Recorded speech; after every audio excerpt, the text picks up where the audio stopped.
بسم اللہ الرحمن الرحیم۔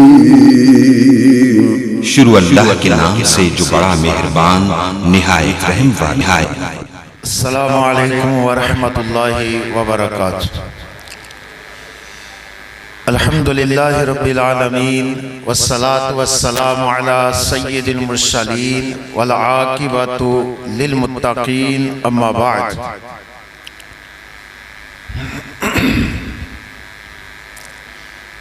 قال اللہ تعالی فی القرآن المجید والفرقان الحمید، اعوذ باللہ السمیع العلیم من الشیطان الرجیم،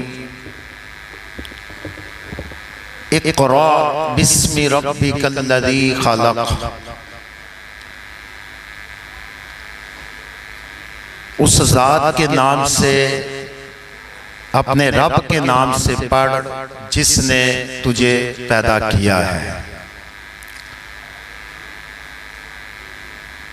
پہلے دن اللہ کے فضل و کرم سے میں نے یہ بات سمجھنے سمجھانے کی ایک کوشش کی ہے کہ علم دو طرح سے حاصل ہوتا ہے۔ ایک علماء کرام جو مدارس میں کئی سال لگا کے علم حاصل کرتے ہیں، وہ تفصیلی علم ہے۔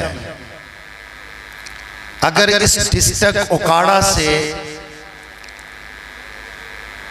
کچھ لوگ عالم نہ بنے تو یہ سارا اوکاڑا ہی گنہگار ہے۔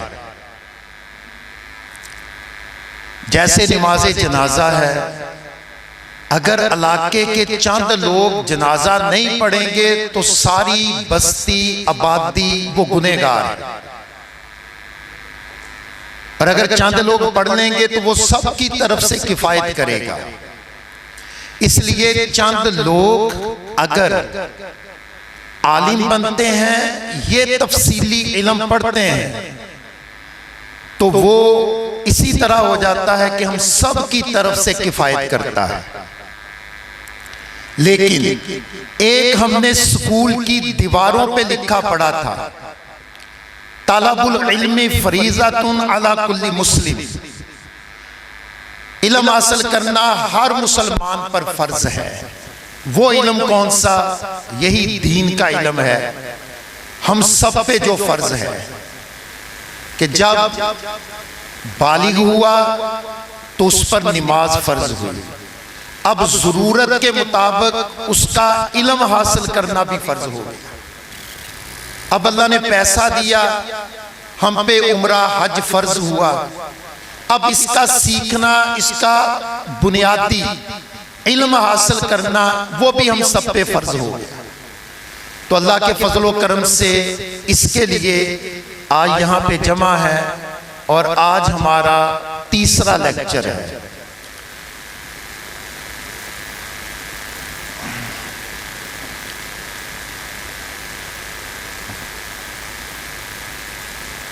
سب سے پہلے ہم نے عمرہ کرنا ہے۔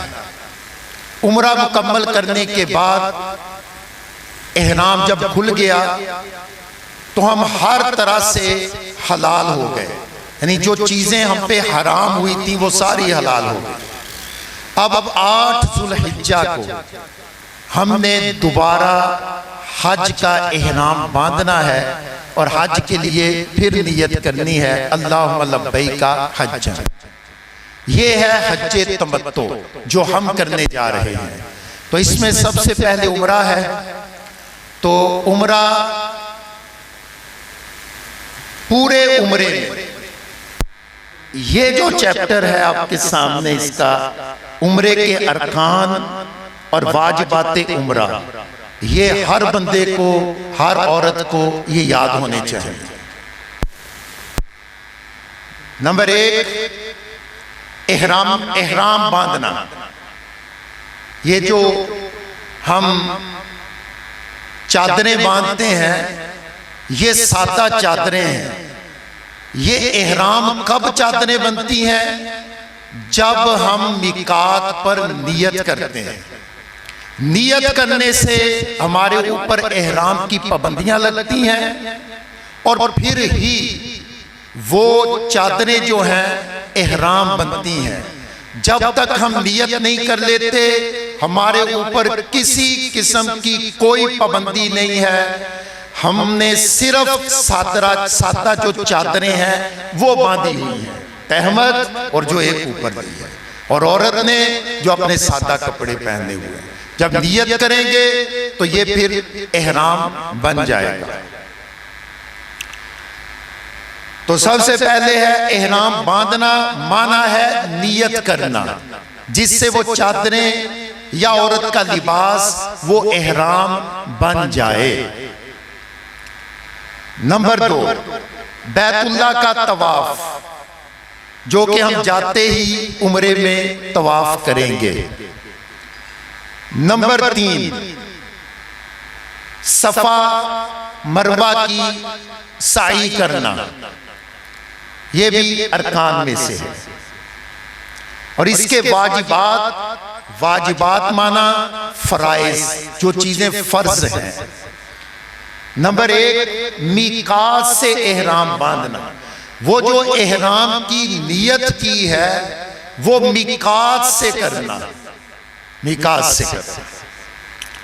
نمبر 2، حلق کروانا، حلق کہتے ہیں بالوں کو منڈوا دینا، یا قصر یعنی کہ بالوں کو کٹوا دینا، یہ دونوں طرح جائز ہے۔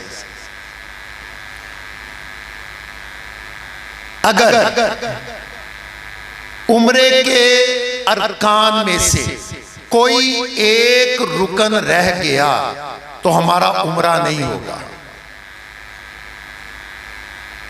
وہ رہ گیا نیت کرنا جو وہاں پہ کی جاتی ہے، اور نمبر 2 بیت اللہ کا طواف کرنا۔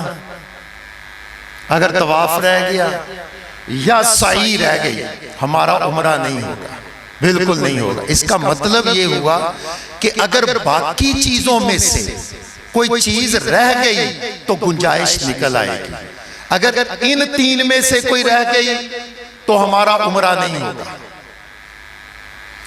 اور یہ واجبات عمرہ ہے، میقات سے احرام باندھنا اور حلق کروانا۔ اگر ان 2 میں سے کوئی رہ گیا تو ہمیں دم پڑ جائے گا۔ اس لیے جب عمرے کی سعی ہو جائے اور ہم بال وغیرہ کٹوا رہے ہیں تو ہم اس پیچ کو نکال لیں اور دیکھ لیں کہ ہمارے عمرے میں سے ان 3 چیزوں میں سے کوئی رہ تو نہیں گئی۔ اگر رہ گئی ہے تو عمرہ نہیں ہے۔ پھر ان کو دیکھ لیں کہ یہ 2 واجب ہیں، ان میں سے کوئی واجب جو ہے وہ رہ تو نہیں گیا۔ اگر رہ گیا ہے تو پھر ہمیں دم پڑے گا، جو قربانی ہے ایک جانور ذبح کرنا پڑے گا، جو وہاں پہ مکے کے فقراء مساکین کے اندر بانٹنا پڑے گا۔ ہم اس میں سے ایک لقمہ بھی نہیں کھا سکتے۔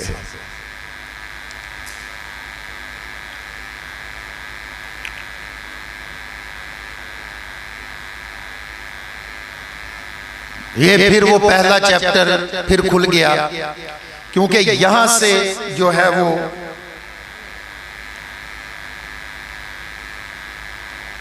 ہم نے نیت کی ہے۔ اس باؤنڈری سے باہر کے لوگ آفاق کے ہیں، اس کی میں نے وضاحت کر دی۔ یہاں سے لے کے یہاں کے لوگ ہل کے ہیں، اس کی بھی وضاحت کر دی۔ اور یہ اندر والے جو حدود حرم کے لوگ ہیں یہ مکی ہیں، اس کی بھی ہم نے وضاحت کر دی۔ رسول اللہ صلی اللہ علیہ وسلم نے فرمایا کہ جو ان پوائنٹ سے، ان میقات پر سے آئے، باہر سے آئے، وہ عمرے اور حج کا ارادہ رکھتا ہے، وہ یہاں سے احرام باندھ کے نیت کر کے اندر جائے۔ اور نبی صلی اللہ علیہ وسلم نے فرمایا یہ جو ہل کے لوگ ہیں، یہ ٹاؤن شہر سارے، آپ نے فرمایا یہ جہاں سے چلیں گے یہ وہیں سے احرام باندھ لیں گے، یعنی اپنی رہائشوں سے۔ آپ نے فرمایا حتیٰ کہ یہ اندر مکے والے جو ہیں یہ مکے سے ہی احرام باندھ لیں گے اور عمرہ کریں گے، حج کریں گے۔ تو یہ بات بھی اللہ کے فضل و کرم سے کلیئر ہو گئی۔ نیت کا پچھلے لیکچر میں چیپٹر ہم نے پڑھ لیا ہے کہ نیت دل کا فعل ہے اور زبان سے اللہم لبیک کا عمرہ کہہ کے ہم عمرے کے اندر احرام میں داخل ہو جائیں گے۔ یہاں پہ دین نے ایک بہت بڑی سہولت دی ہے، وہ ہمیں ذہن میں رکھنی ہے نیت کرتے وقت۔ وہ یہ ہے کہ اگر کوئی بندہ بیمار ہے اور اس کو بیماری کا ایسا خدشہ ہے کہ یہ نہ ہو کہ مجھے راستے میں احرام کھولنا پڑ جائے، ہم سارے جانتے ہیں کہ اگر احرام کھول دیا تو ہمیں ایک قربانی یعنی دم جو ہے وہ کفارہ پڑے گا۔ اگر اس کو خدشہ ہے یا کوئی اور وجہ بھی ہو سکتی ہے، مثلا فلائٹوں کے سارے ہی شیڈول ڈسٹرب ہو گئے، مسائل بن گئے، اس نے چادر بھی باندھ لی اور خطا یہ ہوئی کہ اس نے جو نیت میقات سے کرنی تھی وہ نیت اس نے یہاں سے کر دی۔ جیسے ہی نیت کی اس کے اوپر پابندیاں بھی عائد ہو گئی۔ اب لوگ 3 4 5 یہ پچھلے دنوں مسئلہ بنا، لوگ وہاں پہ کھڑے ہیں، انہوں نے چادریں کھول دیں۔ اب جب چادریں کھولی ہیں تو مسائل شروع ہو گئے، تو ان کو پھر دم کا علماء نے کہا تمہیں دم پڑتا ہے۔ کیوں جی؟ کیونکہ تم نے نیت کر لی۔ اگر صرف چادریں باندھی ہوتی اور نیت جا کے میقات سے کرتے تو پھر تمہیں کوئی کسی قسم کا دم نہیں پڑتا تھا۔ اب تم نے نیت یہاں سے کر لی ہے، تمہیں دم پڑ گیا ہے۔ تو اگر ایسا کوئی خدشہ ہو خاص طور پہ یا حالات ایسے ہوں تو شریعت نے ایک ہمیں رخصت دی ہے۔ بخاری شریف میں، مسلم شریف میں یہ حدیث ہے کہ رسول اللہ صلی اللہ علیہ وسلم زباعہ بنت زبیر رضی اللہ تعالی عنہا ان کے پاس گئے۔ آپ نے فرمایا کیا تو حج کے لیے نہیں جائے گی؟ وہ کہنے لگی اللہ کے نبی میں بیمار ہوں، بیماری کی وجہ سے نہیں جا رہی۔ آپ صلی اللہ علیہ وسلم نے فرمایا تو نیت کرتے وقت اپنے رب کے ساتھ یہ شرط باندھ لے، اللہم محلی حیث حبستنی، ان الفاظ کے ساتھ، جس کا ترجمہ یہ ہے کہ اے میرے اللہ میں اس جگہ پہ احرام کو کھول دوں گی جس جگہ پہ تو نے مجھے روک دیا، میں اس جگہ پہ احرام کو کھول دوں گی۔ تو نبی علیہ السلام نے اس شرط کے ساتھ ان کو تیار کیا، پھر اس عورت نے اسی شرط کے ساتھ نیت کی اور چل پڑی۔ اب ایسی صورت میں اگر راستے میں احرام کھولنا پڑ گیا تو پھر کسی قسم کی کوئی قربانی اور دم نہیں پڑے گا۔ یہ ایک شریعت نے سہولت دی ہے، یہ ہمیں یاد ہونی چاہیے۔ ہم انسان ہیں اور ہر طرح کی چیز ہمارے ساتھ ہے۔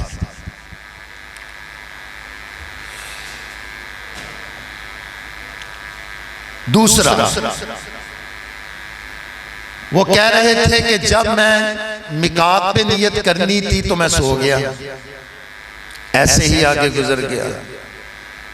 کہتے جی میں بھول گیا یا مجھے پتہ ہی نہیں چلا، میں ایسے ہی آگے گزر گیا۔ اب آپ کے خیال میں جو بندہ بغیر نیت کرے وہاں سے گزر جائے تو وہ ارکان میں سے ہے یا واجبات میں سے ہے؟ نیت کہاں پہ کرنی ہے؟ میقات پہ۔ تو میقات پہ نیت کرنا ارکان میں سے ہے یا واجبات میں سے ہے؟ واجبات میں سے ہے، تو جس کا واجب رہ جائے اس کو کیا پڑتا ہے؟ اس کو دم پڑتا ہے۔ اگر ارکان میں سے ہوتا رکن ہوتا، اور اگر رکن رہ جاتا تو پھر کیا ہوتا؟ پھر عمرہ ہی نہیں ہونا تھا، پھر عمرہ ہی نہیں ہونا تھا۔ تو اب اس کی گنجائش ایک نکلے گی، لازمی نکلے گی۔ کیسے؟ یہ کراس کر کے آ گیا۔ اب شریعت نے اس کو یہ گنجائش دی ہے کہ تو واپس کسی میقات پہ چلا جا، واپس کسی میقات پہ چلا جا۔ یہ 5 میقات ہیں، وہ کسی میقات پہ جو ہے وہ وہاں پہ چلا جائے۔ یہ 5 میقات میں سے طائف کا جو میقات ہے جس کو ہم کرند المنازل، یہ والا، یہ طائف کو میقات لگتا ہے، وہ یہاں چلا جائے، قریب میقات ہے 90 کلومیٹر، لیکن اس کا چونکہ یلملم 94 ہے، یہ 90 ہے، لیکن یہ سفر آسان ہے، سفر آسان ہے۔ اس طرف نکل جائے، وہاں سے اپنا دوبارہ نیت کر کے پھر انٹری کرے۔ لیکن اگر اس کے لیے میقات پر دوبارہ جانا ممکن نہیں ہے تو شریعت نے پھر اس کو ایک اور رخصت دی ہے، وہ یہ کہ وہ ایک قربانی یعنی دم دے گا، اور جس جگہ پہ ہے اسی جگہ پہ اپنی نیت کر کے پھر آگے چل پڑے گا۔ یہ شریعت نے اس کو اجازت دی ہے۔ وہ بھلے جدے پہنچ گیا ہے، بھلے وہ مکے پہنچ گیا ہے، وہ وہیں پہ پھر اپنی نیت کر کے آگے اپنا سفر جو ہے وہ شروع کرے گا۔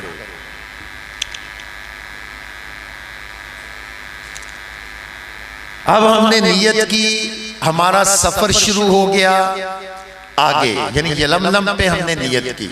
چلے ایئرپورٹ سے تھے، سو پیچھے گھر سے چلے تھے، لاہور ایئرپورٹ گئے، وہاں سے آگے ہمارا سفر شروع، اور وہاں تک راستے میں کوئی نماز آئے ان کا خیال کرے، نماز نہ چھوڑے۔ ہو سکتا ہے ایسی نماز آئے سورج غروب ہوا تو عصر کی نماز کا وقت ختم ہو جائے گا، اسی طرح سورج طلوع ہو گیا تو فجر کی نماز کا وقت ختم ہو گیا۔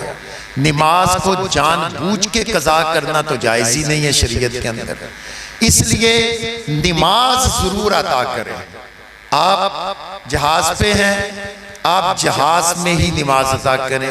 کچھ ایئر لائنز ایسی ہیں جن کے پیچھے 2-4 بندوں کی جگہ ہے، وہ پیچھے جا کے نماز ادا کر لیں۔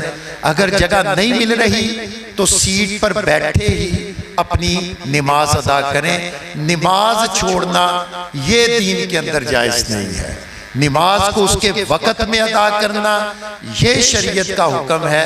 قضا تو صرف اس صورت میں کر سکتے ہیں، بندہ سویا رہ گیا یا بندے کو وقت بھول گیا، اس کی نماز قضا ہو گئی۔ اس کے علاوہ نماز کو قضا کرنے کا تو شریعت میں کوئی کنسیپٹ ہے ہی نہیں۔ جنگ ہے تو جنگ کے دوران نماز خوف ہے، سفر ہے تو نماز کو تھوڑا کر دیا گیا کہ 4 کی بجائے 2 رکعتیں ادا کر لے۔ بیمار ہے، کھڑا ہو کے نہیں پڑھ سکتا تو بیٹھ کے پڑھ لے، بیٹھ کے نہیں تو لیٹ کے پڑھ لے، لیٹ کے ہاتھوں سے اشارے نہیں ہوتے تو لبوں اور آنکھوں کو ہلا کے نماز کو پڑھ لے۔ لیکن نماز کسی صورت میں معاف نہیں ہے، نماز کو ادا کیا جائے۔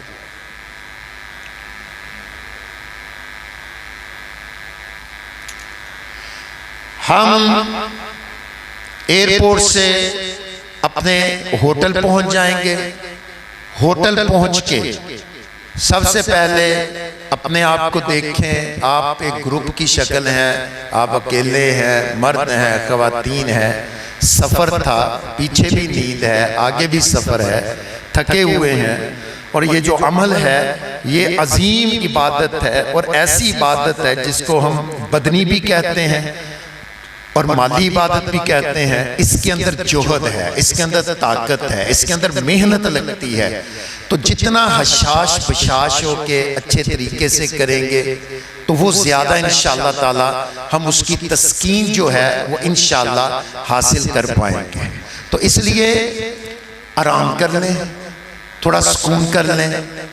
خواتین ہیں، مرد ہیں، ان کو آرام کرنے دیں، آپ کے پاس وقت ہے۔ کوئی 1 گھنٹہ 2 گھنٹے 3 گھنٹے کوئی چائے پیئے، کھانا کھائیں، جس نے آنکھ لگانی ہے کچھ دیر آنکھ لگا لے۔ جو شریعت نے ہمیں پابندی نہیں لگائی ہے تو ہم لوگوں کو کیوں پریشان کر؟ ہمارے ہندی طبقے کے اندر یہ رواج ہے، نہیں جی پہلے وہ کریے جڑا کرن آئے، نہیں، پہلے اپنے آپ کو دیکھیں کہ ہم کس نوعیت میں ہیں، کیسے ہیں۔ آرام کی ضرورت ہے تو ضرور آرام کریں، اور حشاش بشاش ہو کے آپ جو ہے وہ عمرے کی طرف نکل جائیں۔ ہم نے احرام کی پابندیوں میں جو جائز امور تھے وہ پڑھے تھے، جس میں ہم نے بخاری شریف اور مسلم شریف کی حدیث کو سامنے رکھا تھا کہ اللہ کے رسول صلی اللہ علیہ وسلم جب جاتے تھے تو آپ کی یہ سنت ہے کہ آپ پہلے غسل کرتے، غسل کرنے کے بعد پھر عمرے کی ادائیگی فرماتے تھے۔ تو اہل علم کے نزدیک یہ مسئلہ مستحب ہے کہ اگر کوئی غسل کر لے گا وہاں پہ جا کے اپنے ہوٹل کے اندر اور پھر عمرے کے لیے نکلے تو وہ سنت پہ عمل کر کے ثواب حاصل کرے گا، اگر نہیں کرتا تو وہ گنہگار نہیں ہے، ٹھیک ہے۔ تو اگر کوئی بندہ چاہتا ہے کہ میں حشاش بشاش ہو جاؤں، مرد ہے یا عورت ہے، اگر وہ غسل کرنا چاہتے ہیں تو غسل کریں، پھر وہی چادر احرام باندھیں اور باندھ کے وہ عمرہ کرنے کے لیے بیت اللہ کی طرف، مسجد حرام کی طرف نکلیں۔ رسول اللہ صلی اللہ علیہ وسلم آئے، آپ مسجد میں داخل ہوئے، سب سے پہلے یہ دیکھ لیں کہ مسجد میں کوئی نماز کھڑی ہے تو نماز با جماعت ادا کر لیں۔ اگر کسی نماز کا کوئی وقت نہیں ہے تو پھر آپ کی کوئی نماز ابھی رہتی ہے، آپ وہ اپنی نماز ادا کر لیں۔ اگر وہ بھی کلیئر ہے تو اب نبی صلی اللہ علیہ وسلم کی سنت مبارکہ یہ ہے کہ آپ نے وہاں پہ آ کے کوئی نوافل ادا نہیں کیے، آپ سیدھے بیت اللہ کے سامنے طواف کرنے کے لیے پہنچ گئے۔ تو پھر سیدھے بیت اللہ کے سامنے آ جائیں۔ اللہ کے رسول صلی اللہ علیہ وسلم بیت اللہ کے سامنے آئے، چونکہ آپ لوگوں نے پہلے بھی عمرے کیے ہیں اور اب اللہ نے حج کی سعادت نصیب فرمائی ہے، تو وہاں پہ جگہ کو جو پہچاننا ہے وہ مشکل نہیں ہے کہ وہاں پہ گرین لائٹس ہیں، وہ ہمیں بتاتی ہیں کہ رکن اول کون سا ہے۔ تو ہم رکن اول کے سامنے چلے جاتے ہیں اور وہ یہ حجر اسود والا رکن ہے، اس کے سامنے آنا ہے۔ اچھا، یہ ایک جو بات ہے کہ بیت اللہ کے اوپر پہلی نظر پڑے تو دعا کرنا، اللہ کے رسول صلی اللہ علیہ وسلم کی کسی حدیث مبارکہ سے، سنت سے، کہ آپ جب عمرے کے لیے گئے یا آپ جب حج کے لیے گئے تو ایسا مسئلہ تو نہیں ملا کہ اس کے اوپر بیت اللہ پہ پہلی نظر پڑے تو نبی علیہ السلام نے ہاتھ اٹھا لیے اور دعا کر لی۔ لیکن چونکہ دعا جو ہے وہ کسی وقت بھی ہو سکتی ہے، اس لیے اگر کسی کے جذبات ایمان اتنا بڑھ گیا کہ اس کا جی کیا کہ میں اللہ سے کچھ مانگ لوں، پہلی نظر پڑی ہے، تو اس میں حرج والی بات بھی کوئی نہیں ہے کہ وہ دعا کر سکتا ہے۔ لیکن اگر آپ کہیں کہ یہ حصہ ہے اس بات کا کہ جب بھی بیت اللہ پہ پہلی نظر پڑے تو دعا کرنی ہے، یہ رسول اللہ صلی اللہ علیہ وسلم سے ثابت نہیں ہے۔ اس لیے لوگوں کو بھی پریشان نہ کریں اور خود بھی پریشان نہ ہوں کہ نہیں جی تیری نظر پہ تھے تو دعا نہیں کی تھی۔ وہ بات کریں جتنی سنت رسول صلی اللہ علیہ وسلم سے ثابت ہے، اپنے حج کو وہ حج بتائیں کہ بعد میں کہہ سکیں یا اللہ میں نے کوئی بھی عمل تیرے نبی سے بڑھ کے نہیں کیا، میں نے ان کی اطاعت کے اندر اپنے پورے عمرہ حج کی ادائیگی کی ہے۔ سامنے آگے جی حجر اسود کے، تو سب سے پہلے مرد حضرات وہ اجتباء جو ہے وہ کر لیں۔ اجتباء کیا ہے؟ اپنے دائیں کندھے کو ننگا کر لیں، یہ پہلا کام ہے۔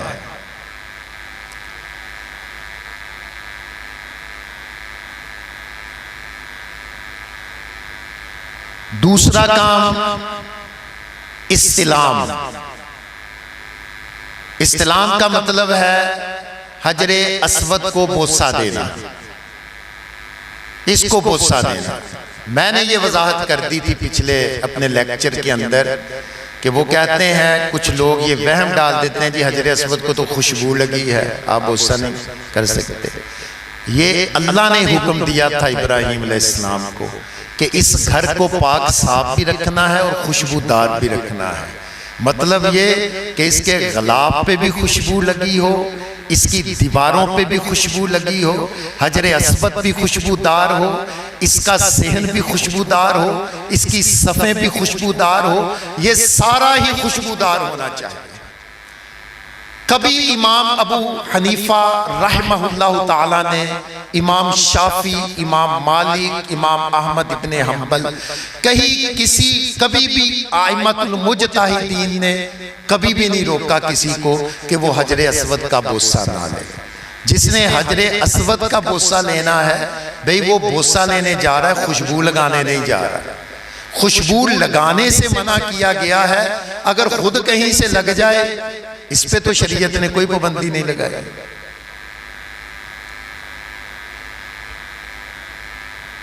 تو رسول اللہ صلی اللہ علیہ وسلم استلام کا طریقہ جو سنت سے ثابت ہے وہ کیا ہے؟ بسم اللہ اللہ اکبر کہہ کے حجر اسود کو بوسہ. رسول اللہ صلی اللہ علیہ وسلم نے فرمایا یہ جنت کا پتھر ہے. جب آیا تھا تو دودھ سے زیادہ سفید تھا. یہ ہم انسانوں کی خطاؤں نے اس کو بلیک کر دیا. حجر اسود، حجر مین پتھر اور اسود کا مطلب سیاہ، سب سے زیادہ سیاہ پتھر یہ پتھر ہے. آپ نے فرمایا کہ جس نے ایمان اخلاص کے ساتھ اس پتھر کا بوسہ لیا، اللہ تعالیٰ اس کو قیامت کے دن آنکھ بھی دے گا، اس کو کان بھی دے گا، اور اس کو آنکھ دے گا اور زبان دے گا، اور یہ اس حاجی کے حق میں قیامت کے دن گواہی دے گا. تو اس نیت کے ساتھ اس کا بوسہ لیں، انشاءاللہ العزیز فائدہ ہوگا دنیا کا بھی اور آخرت. اس کا بوسہ لینے سے بندے کے گناہ جھڑ جاتے ہیں، بندے کے گناہ جھڑ جاتے ہیں. لیکن ازدحام مطلب رش، مطلب یہ ہے کہ عورت کے لیے تو بہت مشکل ہے کہ وہ اس کا بوسہ لے، لیکن چونکہ عورت ایک جذبہ ایمانی رکھتی ہے، انشاءاللہ اس کو اس کی نیت کا ثواب اللہ کے ہاں ضرور ملے گا اللہ کے فضل و کرم سے. عورت بچے. اب جو رش کی نوعیت ہے ہم کہتے ہیں عورتیں بچیں، لیکن ہندوستانی طبقے کا یہ حال ہے کہ یہ وہاں پہ بوسہ لے کے کئی خواتین کو دیکھا وہ کہتی ہیں لو جی اسی پہ لے کے آگے.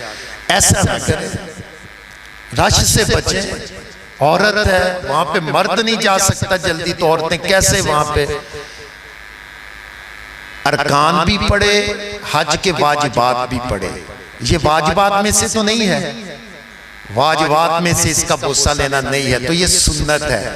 اگر رہ بھی جائے تو انشاءاللہ تعالی گناہ نہیں ہے اس کے اوپر. ٹھیک ہے جی، تو انشاءاللہ نیت کا ثواب ضرور ملے گا اللہ کے فضل و کرم سے. تو جس کو موقع مل رہا ہے، مرد ہے یا عورت، اگر رش کے بغیر عورت کو موقع مل جائے تو وہ اس کا بوسہ لے. کس طرح؟ بسم اللہ اللہ اکبر کہہ کے اس کا بوسہ لیا جائے. اگر اب آپشن ہے، اگر رش کی وجہ سے ہم بوسہ نہیں لے سکے تو آپشن یہ ہے کہ پھر ہاتھ لگا کے، یا ہاتھ میں کوئی چھڑی ہے کوئی ایسی چیز، اب وہاں پہ چھڑی کی تو اجازت نہیں ہے، ہاتھ لگا کے ہاتھ کو بوسہ دیا جائے. کیونکہ پیارے پیغمبر صلی اللہ علیہ وسلم نے جب طواف فرما رہے تھے تو چھڑی لگا کے چھڑی کو بوسہ دیا تھا. تو ہاتھ لگا کے ہاتھ کو بوسہ دیا جائے. اگر یہ بھی نہ کر سکے رش کی وجہ سے تو پھر تیسرا آپشن وہ یہ والا ہے جو یہاں پہ یہ والا کہ اپنے دائیں ہاتھ کے ساتھ بسم اللہ اللہ اکبر کہہ کے اس کی طرف حجر اسود کی طرف جو ہے وہ اشارہ کر دیا جائے. انشاءاللہ العزیز جو استلام ہے وہ مکمل ہوگا. استلام کرنے کے بعد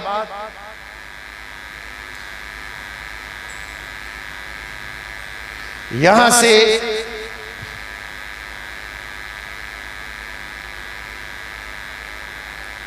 ہمارا چکر پہلا سٹارٹ ہوگا. اس طرح سے نکل کے حتیم کے اوپر سے ہوگا, یہیں پہ آ کے ہمارا چکر آخری ختم ہوگا, یعنی 7 چکر یہیں پہ مکمل ہوگا. اب اس طواف کے دوران کچھ اہم مسائل ہیں, وہ ہمیں سمجھنا ضروری ہے. نمبر 1 کہ پہلے جو 3 چکر ہیں وہ مرد حضرات ذرا پہلوانوں کی طرح لگائیں گے, یعنی تیز چال چلنے کے ساتھ ایڑیاں اٹھاتے ہوئے وہ یہ چکر لگائیں گے. اگر وہاں پہ رش ہے تو پھر اسی مناسبت سے اپنے آپ کو کم کر لیں, جہاں پہ رش ختم ہو اپنے آپ کو پہلوان کی طرح تیز کریں. یہ سنت محمد صلی اللہ علیہ وسلم ہے کہ آپ نے یہ حکم دیا تھا اپنے صحابہ کو کہ 3 چکر اس طرح سے لگائیں. اس کے پیچھے ایک شریعت کا واقعہ ہے کہ جب مدینے سے پہلی دفعہ عمرہ کرنے نبی علیہ السلام کے ساتھ صحابہ آئے تھے تو اس وقت انہوں نے کہا لو یسرب کے لوگ آگے جو بیمار لوگ ہیں, تو آپ نے فرمایا ذرا پہلوانوں کی طرح چکر لگاؤ. تو پہلے 3 چکر جو ہیں اس وقت سے یہ سنت ہے کہ 3 چکر جو ہیں وہ پہلوانوں کی طرح لگائے جائیں. اس کو کہتے ہیں جی رمل.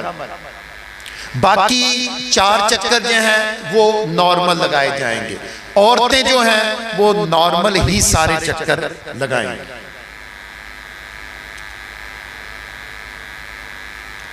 دوسرا مسئلہ کہ یہاں سے ہم نے سٹارٹ لیا پہلا چکر اور ہم نے 7 چکر لگائے. یہ جو دن ہے یا یہ جو گھڑی اور وقت ہے جب بیت اللہ کا طواف ہو رہا ہے, اللہ نے اتنی عزت اور شان دی ہے کہ بندہ رب کے قریب ہو جائے اور رب اپنے بندے کے قریب ہو جائے. اس اثناء میں ہر چکر کے اندر ہم کہیں کہ کوئی دعا ہے, پہلے چکر کی دعا, دوسرے چکر کی دعا, تیسرے چکر کی دعا, حتیٰ کہ 7 چکروں میں 7 دعائیں, اور ہاتھوں میں کاپیاں پکڑ کے ہم اس کے گرد گھوم رہے ہیں اور ایک دعا پڑھتے ہیں پھر دوسری کاپی پہ پڑھتے ہیں. ساتھ والے کو آتی نہیں, ہم اس کو دعا پڑھ کے سنا رہے ہیں, اس کو سکھا رہے ہیں. نہیں بھائی, رسول اللہ صلی اللہ علیہ وسلم سے صحابہ سے ہر چکر کے اندر ہر چکر کی مخصوص جو دعا ہے وہ ثابت نہیں ہے, وہ ثابت نہیں ہے. ہر چکر کے ساتھ مخصوص جو دعا ہے وہ ثابت نہیں ہے. آج جتنا بندہ رب کے قریب اور رب بندے کے قریب ہے, آج اس نے اپنے رب سے وہ پنجابی میں مانگے, وہ اردو میں مانگے, انگلش والا انگلش میں مانگے, عربی میں مانگے. آج وہ وقت ہے کہ بندہ اپنے دل سے اپنے رب کے ساتھ جو باتیں کرنا چاہتا ہے وہ باتیں کرے. یعنی یہ وہ گھڑیاں ہیں, خاص گھڑیاں. اگر آپ نے کاپیوں پہ لگا دیا لوگوں کو کہ ایک چکر کی دعا, اور وہ سنت میں بھی نہیں ہے, کسی حدیث میں بھی نہیں ہے کہ نبی علیہ السلام نے 7 چکروں میں 7 دعائیں بتائی ہیں. ابو بکر صدیق, عمر, عثمان ذو النورین, حضرت علی حیدر کرار, حسن و حسین, سارے صحابہ کرام رضی اللہ تعالیٰ عنہم کہ اللہ کے نبی علیہ السلام نے فرمایا بھی 7 چکروں میں 7 دعائیں پڑھنی ہے. بھئی ہمیں وہاں سے امام ابو حنیفہ رحمہ اللہ تعالیٰ ائمۃ المجتہدین, ان کے امام, اور امام احمد بن حنبل, شافعی, مالکی, کبھی کسی نے کوئی ایسی 7 چکروں کی 7 دعائیں نہیں بتائیں. اب ہے کہ اللہ کے قریب ہو کے جتنی زیادہ دعائیں وہ مانگی جائیں. جی اذان سنو.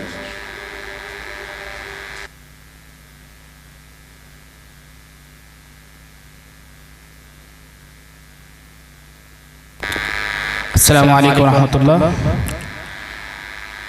آپ احباب میں سے کسی کا بھی کوئی سوال ہو اس جو تربیت کے متعلق، حج کے متعلق انفرادی، تو وہ آپ ریٹن میں لکھ کے باہر کاؤنٹر پہ جمع کروا دیا کریں. انشاءاللہ ہم ان کو سینسر کریں گے، اور آئندہ والے جو لیکچرز ہیں استاد محترم کوشش کریں گے کہ اس میں وہ جو آپ کے سوالات ہیں ان کے جوابات اور ان پر سیر حاصل گفتگو کی جا سکے.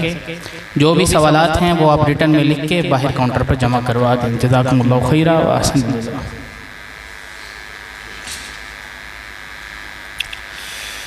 بسم اللہ الرحمن الرحیم.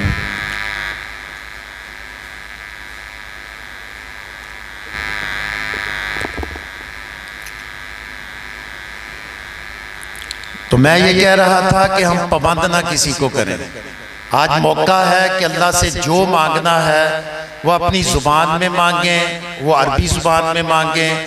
آپ درود شریف پڑھیں، آپ ذکر کریں، یہ آپ کی مرضی ہے، جو مرضی کریں. شریعت نے ہمیں اس پہ پابند نہیں کیا.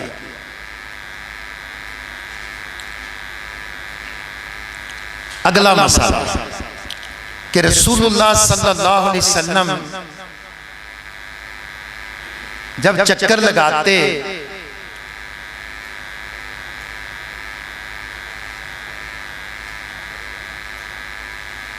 یہاں سے چلتے رکن عراقی، شامی، رکن یمانی، یہ والا رکن حجر اسود سے پچھلا، اس کے پاس سے گزرتے تو اس کے کارنر کو دائیں ہاتھ سے چھو کے گزرتے. اور رسول اللہ صلی اللہ علیہ وسلم نے فرمایا اس کو چھونے سے بندے کے گناہ جھڑتے ہیں. اس سنت پہ بھی عمل کیا جائے کہ یہاں سے گزریں تو دائیں ہاتھ سے چھو کے گزریں. لیکن یہاں پہ اللہ کے نبی علیہ السلام کچھ پڑھتے نہیں تھے، بس اپنے دائیں ہاتھ سے چھوتے اور گزر جاتے. اور اگر رش ہو وہاں پہ تو پھر ایسے ہی گزر جائے بندہ. انشاءاللہ نیتوں پہ اللہ میرا ثواب دیتا ہے. اگلا مسئلہ، اللہ کے رسول صلی اللہ علیہ وسلم جب رکن یمانی سے حجر اسود کی طرف آتے تو دعا پڑھا کرتے تھے، ربنا آتنا فی الدنیا حسنۃ وفی الآخرۃ حسنۃ وقنا عذاب النار. اس کے اندر دنیا بھی مانگ لی گئی، اس کے اندر آخرت بھی مانگ لی گئی، سارا کچھ مانگ لیا گیا. باقی چلتے ہوئے جتنے چکر ہیں یا جس رکن کے سامنے بندہ رب سے جو مانگے، اپنی توجہ اللہ کے گھر کی طرف رکھے، اپنے رب کی طرف رکھے اور اپنے رب کے سامنے التجائیں کرے.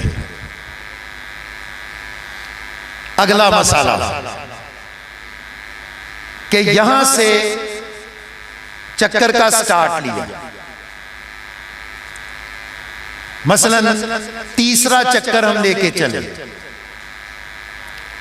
یہاں پہ آئے تو وضو ٹوٹ گیا، طہارت ختم ہو گئی. اب یہ یہاں سے چلا جائے اور جا کے واش روم جانا ہے، واش روم جائے اور واش روم سے آ کے اپنا وضو بنائے اور وضو بنا کے پھر واپس آ جائے. اس نے تیسرا چکر شروع کیا تھا جو یہاں پہ وضو ٹوٹتا تھا اور گیا تھا. اب یہ آ کے دوبارہ تیسرے چکر کا شروع سے سٹارٹ لے، یہ نہیں ہے پہلے سے لگ جائے، نہیں، تیسرے چکر کا شروع سے سٹارٹ لے گا اور استلام کر کے سٹارٹ لے گا. بوسہ لے سکتا ہے، بوسہ لے لے، نہیں تو ہاتھ لگا کے اس کو چوم لے، نہیں تو دائیں ہاتھ سے اشارہ کر. اگلا مسئلہ کہ جب یہاں سے چلا تو یہاں پہ اذان ہو گئی، نماز کا وقت ہو گیا، آج کا رش زیادہ ہے، تو پھر فوری وہاں پہ صفیں بننے لگ جاتی ہیں. تو یہ اگر تو سمجھتا ہے کہ اذان کے دوران صفیں بننے سے پہلے میں اپنا یہ چکر مکمل کر لوں گا تو یہ مکمل کر لے، وگرنہ بہتر یہ ہے اور اس کے لیے فائدہ مند یہ ہے کہ یہ فوری پہلی صف کے اندر یہاں پہ بیٹھ جائے. یہاں پہ پہنچا ہے اور صف میں بیٹھ جائے اور نماز ادا کرے. عورتیں پیچھے نکال دی جاتی ہیں، ان کے پیچھے بنے کیا، وہ وہاں پہ ادا کرے، یہ یہاں پہ ادا کرے. جیسے ہی نماز ادا کر کے ہٹے، یہاں پہ ہے، وہیں سے یہ آگے چل پڑے گا اور اپنے چکر کو مکمل کر لے گا. اگلا مسئلہ کہ جب اس نے نماز ادا کرنی ہے تو اپنے دائیں جو کندھا ننگا کیا اس کو ڈھانپ کے ادا کرنی ہے، کیونکہ رسول اللہ صلی اللہ علیہ وسلم نے منع فرمایا کہ ننگے کندھوں نماز ادا نہ کی جائے. اس لیے اپنے کندھے کو ڈھانپ لیا جائے اور نماز کو ادا کیا جائے. کندھا ننگا کرنا یہ صرف طواف کا حصہ ہے. طواف کے علاوہ آپ جہاں بھی پھر رہے ہیں احرام کی حالت میں، یہ اس کا حصہ نہیں ہے. جیسے ہی طواف ختم ہوا آپ نے جو ننگا کندھا ہے اس کو ڈھانپ لینا ہے. اس کا ڈیوریشن وقت اتنا ہی ہے، یعنی دوران طواف.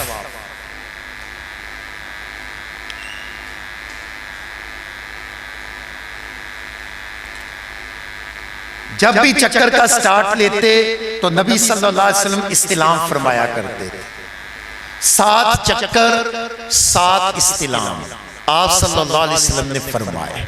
ٹھیک ہے جی، تو ہمارا جو طواف ہے وہ اس طرح سے مکمل ہو چکا ہے. اب یہاں پہ ایک سوال بات قائم کیا جاتا ہے، جی اگر ہم چھت پہ کر رہے ہیں یا طواف ہم ان پورشنز کے اندر کر رہے ہیں، ہمارے جوتے پہنے ہوئے ہیں، تو جوتوں میں طواف کر سکتے ہیں؟ تو بھئی ضرور بالکل کر سکتے ہیں طواف. شریعت نے نہیں روکا. صحابہ نے جوتے پہنے ہوئے تھے جب وہ طواف کر رہے تھے. اب تک یہ قریب ہی، یہ 40-50 سال پہلے وہاں پہ لوگ اکثر جوتوں میں ہی طواف کرتے تھے. سارے مکاتب فکر، اس میں کوئی ایسے اختلاف والی بات نہیں ہے، تو اس میں کر سکتے ہیں، ہم طواف کر سکتے ہیں. اب وہ جوتے ملتے ہیں، وہ جو فارم ٹائپ جوتے ہوتے ہیں نا، یہ پٹھانوں سے بھی وہ مل جاتے ہیں. ایسے جو پاک صاف ہوں وہ پہن کے ان کے ساتھ وہ کیا جا سکتا ہے. عرب لوگوں نے اکثر وہ پہنے ہوتے ہیں، تو ان کے ساتھ طواف ہو سکتا ہے، ہم کر سکتے ہیں.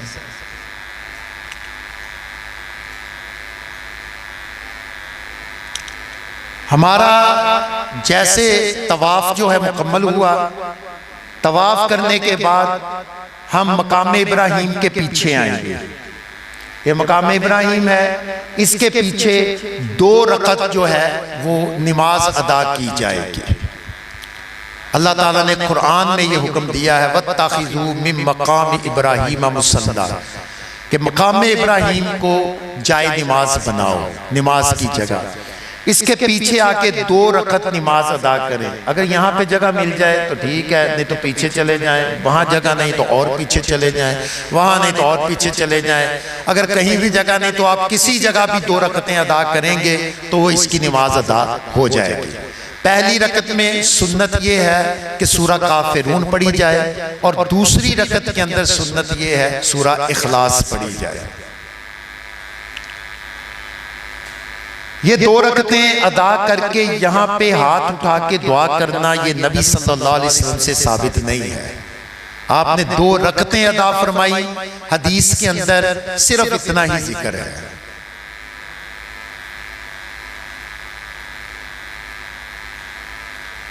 مقام ابراہیم پہ نماز ادا کرنے کے بعد اللہ کے نبی صلی اللہ علیہ وسلم یہاں پہ آ گئے زمزم کا پانی پینے کے لیے کنویں پہ. اس وقت کنواں اوپن تھا، اب تک اوپن رہا ہے، لیکن اب رش کی وجہ سے اس کو مطاف کے اندر تنگی تھی، اب بیسمنٹ کے اندر کر دیا گیا. اس کی زیارت کرنی تو بہت مشکل ہو چکی ہے، لیکن بہرحال جو سپلائی ہے وہ انہوں نے ہر جگہ پہ دے دی ہے. سپلائی ہر جگہ پہ ہے. پانی کے گرم کولر بھی لگے ہوئے ہیں، ٹھنڈے کولر بھی لگے ہوئے ہیں. بہت ساری باتیں ایسی ہیں جو آپ مجھ سے زیادہ جانتے ہیں، لیکن میں مشورہ دیتا ہوتا ہوں یہ جو گرم کولر ہے نا ہاٹ واٹر کا گرم، جس کے اوپر ہار عربی میں لکھا ہوتا ہے کہ یہ گرم ہے، اور ٹھنڈے پہ بارد لکھا ہوتا ہے کہ یہ ٹھنڈا ہے، تو جو تازہ پانی ہے وہ پینا چاہیے تاکہ دوران طواف، چونکہ طواف کے اندر وضو جو ہے وہ شرط ہے، بغیر وضو کے طواف نہیں کرنا چاہیے، کیونکہ نبی علیہ السلام نے فرمایا طواف جو ہے یہ نماز کی طرح ہے، اس لیے اس کے اندر وضو ہونا چاہیے۔ تو تازہ پانی اس لیے استعمال کرنا چاہیے کہ پھر بار بار حاجت کی ضرورت نہ پڑے، ٹھنڈا پانی پئیں گے تو حاجت کی ضرورت پڑے گی، طواف میں دیر بھی لگ سکتی ہے، زیادہ وقت لگ سکتی، اس لیے تازہ پانی کا استعمال آپ کریں۔ مشرب بنے ہوئے ہیں، گلاس لگے ہیں، نیچے سے کھینچتے ہیں، پانی پیتے ہیں اور اس کو ڈسٹ بن میں پھینک دیا جاتا ہے۔ نبی صلی اللہ علیہ وسلم نے چہرہ مبارک بیت اللہ کی طرف کیا اور پانی کھڑے ہو کے پیا۔ اب یہاں پہ اہل علم کی دو طرح کی رائے ہے، کچھ اہل علم کہتے ہیں کھڑے ہو کے پانی پینا، کچھ کہتے ہیں بیٹھ کے پانی پینا۔ بیٹھ کے پانی پینے والوں کی دلائل یہ ہیں کہ نبی صلی اللہ علیہ وسلم کی جو اصل سنت ہے کہ پانی جو تھا بیٹھ کے پیا کرتے تھے، لہذا زمزم بھی ایک پانی ہے تو بیٹھ کے پینا چاہیے۔ تو پھر کھڑے ہو کے نبی علیہ السلام نے کیوں پیا؟ وہ کہتے ہیں کھڑے ہو کے پینے میں احتمال یہ ہو سکتا ہے کہ جب آپ صلی اللہ علیہ وسلم کنویں پہ کھڑے تھے تو اس وقت رش اتنا تھا آپ کے ساتھ کہ آپ وہاں پہ بیٹھ نہیں سکے، اس لیے آپ صلی اللہ علیہ وسلم نے کھڑے ہو کے پانی پیا، یہ مجبوری تھی۔ اور دوسری طرف کے علماء کرام یہ کہتے ہیں کہ چاہے رش تھا، جب پیغمبر نے کھڑے ہو کے پیا تو ہم بھی سنت کے مطابق کھڑے ہو کے پیئیں گے، لہٰذا دونوں اپنی طرف سے مخلص ہیں۔ اگر زیادہ رش ہو تو کھڑے ہو کے پی لیا جائے، اگر رش نہیں ہے تو بیٹھ کے پی لیا جائے۔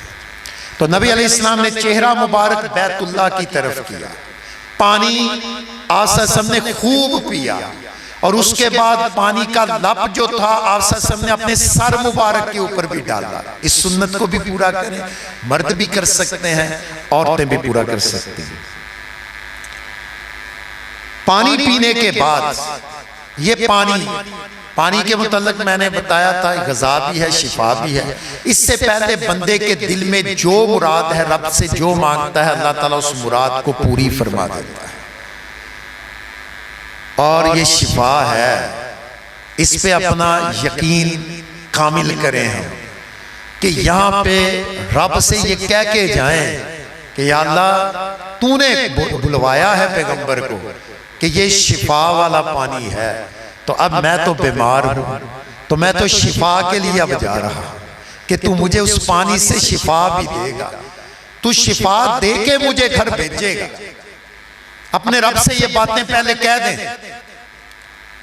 ہم جو رب سے بات کرتے ہیں ہم اس انداز میں نہیں کرتے، صحابہ رب سے بات کرتے تھے، بزرگ اسلاف یہ رب سے بات کرتے تھے پیغمبر سے کہ یا اللہ جمع پونجی لے کے آ رہا ہوں تیرے در کے اوپر، اور وہاں پہ شفا کا پانی بھی ہے، میں شفا کا پانی پیوں گا، تو نے مجھے اس سے شفا دینی ہے، اس حق کو ثابت کر دے تاکہ میں لوگوں کو بتاؤں کہ یہ وہ واقعی شفا کا پانی ہے۔ اپنے رب سے یہ دعا آپ کہہ دیں، یہ بات اپنے رب سے کہہ دیں، اور یہ پکی بات کر کے جائیں اپنے رب سے کہ تو مجھے شفا دے گا۔ حضرت عائشہ فرماتی ہیں اللہ کے نبی پانی پیتے بھی اور پانی مدینے میں لے کے بھی آتے، اور اپنے مریضوں کو پلاتے بھی، ان کو چھینٹے بھی مارتے تھے۔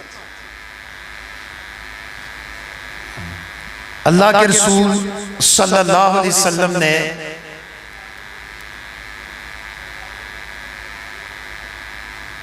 پانی پیا، اور پانی پینے کے بعد حدیث مبارکہ یہ ہے، یہاں پہ ایک خطا ہوتی ہے، اس کو عام سمجھ کے چھوڑ دیا جاتا ہے۔ نبی صلی اللہ علیہ وسلم نے جب پانی پیا تو پانی پینے کے بعد آپ پھر بیت اللہ کی طرف چلے گئے۔ ہمارے لوگ پانی پینے کے بعد کس طرف جاتے ہیں؟ صفا مروہ کی طرف۔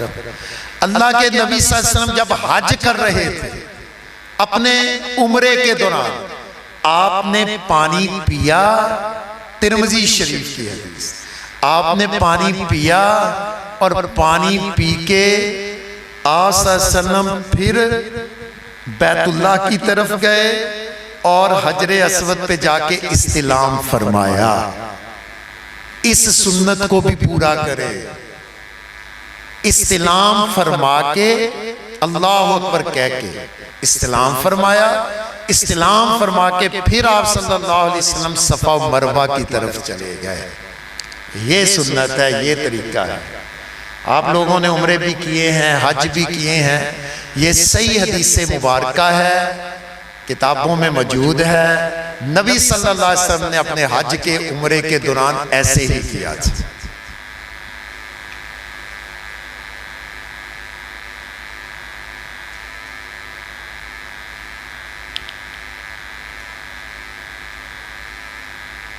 صفا مروہ آ گئے, سارے جانتے ہیں ون وے ہے.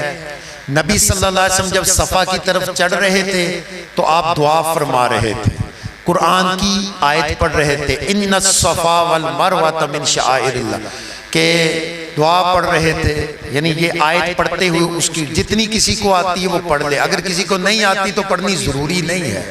پڑھ لے گا تو سنت پہ عمل کر کے ثواب حاصل کرے گا, مستحب ہے. نبی صلی اللہ علیہ وسلم یہ پڑھ رہے تھے, ان الصفا والمروہ من شعائر اللہ. یہ دعا, یہ آیت پڑھتے ہوئے اوپر چڑھ گئے اور صفا پہ چڑھ کے اب نبی علیہ السلام نے کیا کیا؟ آپ نے بھی پہلے سعی کی ہے, انشاءاللہ اس پہ عمل کیا ہوگا. آپ صلی اللہ علیہ وسلم نے صفا پہ کھڑے ہو کے بیت اللہ کی طرف چہرہ کر دیا اور اللہ کے سامنے ہاتھ اٹھا لیے اور دعا فرمائی, بسم اللہ, اللہ اکبر, اللہ اکبر, اللہ اکبر, لا الہ الا اللہ وحدہ لا شریک لہ, لہ الملک ولہ الحمد وہو علی کل شیء قدیر, لا الہ الا اللہ وحدہ انجز وعدہ ونصر عبدہ وہزم الاحزاب وحدہ.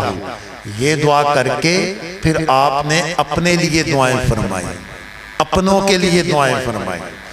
پھر دوسری دفعہ پھر شروع کر دیا, اللہ اکبر, اللہ اکبر, اللہ اکبر, لا الہ الا اللہ وحدہ لا شریک لہ, لہ الملک ولہ الحمد وہو علی کل شیء قدیر, لا الہ الا اللہ وحدہ انجز وعدہ ونصر عبدہ وہزم الاحزاب وحدہ. پھر اپنے لیے اور اپنوں کے لیے دعائیں فرمائیں.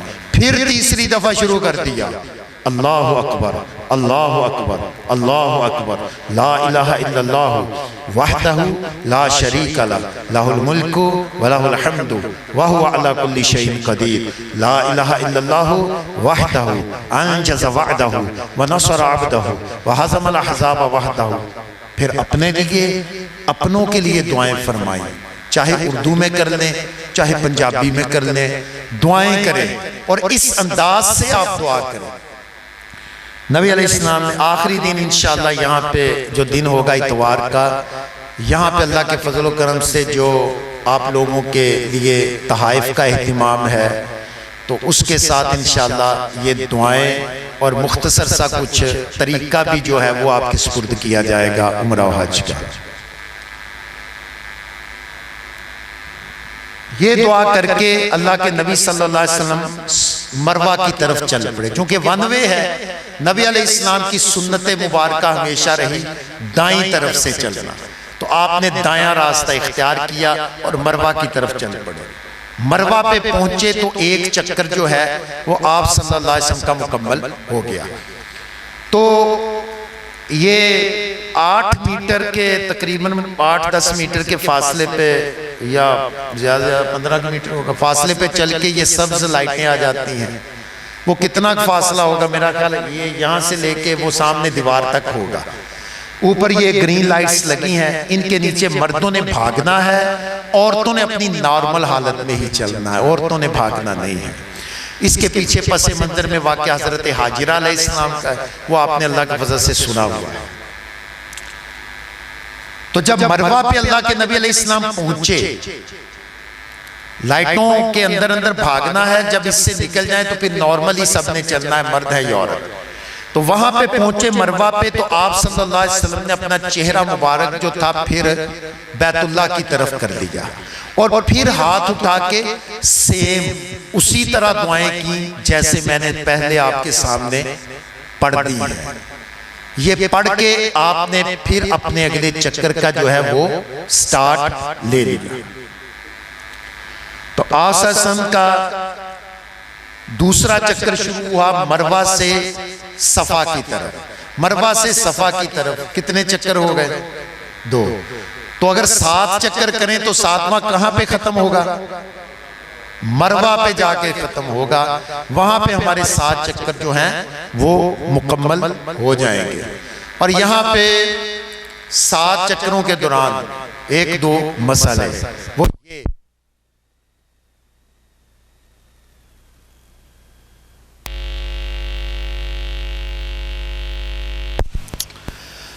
اگر وضو ٹوٹ گیا یا وضو نہیں ہے تو سعی کے دوران وضو وہ شرط نہیں ہے. سعی کے دوران وضو شرط نہیں ہے. وضو شرط ہے طواف کے دوران، سعی کے دوران شرط نہیں ہے. وہ اسی طرح جاری رہے گا. اسی لیے اہل علم یہ کہتے ہیں کہ اگر سعی کرتے ہوئے عورت خاص ایام سے ہو جائے تو وہ اپنی سعی کو مکمل کر لے. وہ اپنی سعی کو مکمل کرے کیونکہ اس کے دوران جو طہارت ہے وہ شرط نہیں رہی. وہ اس کو اجازت دیتے ہیں کہ وہ اس کو مکمل کر لے. یہ نہیں ہے کہ وہ یہاں سے چھوڑ کے اب چلی جائے، ایسے نہیں ہوگا. وہ اپنے اس عمل کو مکمل کرے. تیسرا چوتھا چکر طہارت کرنی ہے تو چلے جائیں، طہارت کر کے آئے، وضو بنا کے آ جائیں تو بہتر بات ہے. اگر نہیں ہے تو اپنے عمل کو جاری رکھیں اور صحیح کو پورا کر لیں. اس کے دوران نماز کا وقت ہو جائے تو وہیں پہ صفیں بنے گی، نماز ادا کر لیں. اور اس کے دوران ہر چکر کی کوئی خاص دعا نہیں ہے. اللہ سے جو مانگیں دعائیں کریں، ذکر کریں، رب سے مانگتے رہیں. اللہ تعالیٰ اس کی توفیق دے. تو اس کا ہمارا ٹائم ختم ہو گیا ہے. بقیہ انشاءاللہ العزیز کل آپ کے سامنے رکھیں گے. وما علینا الا البلاغ.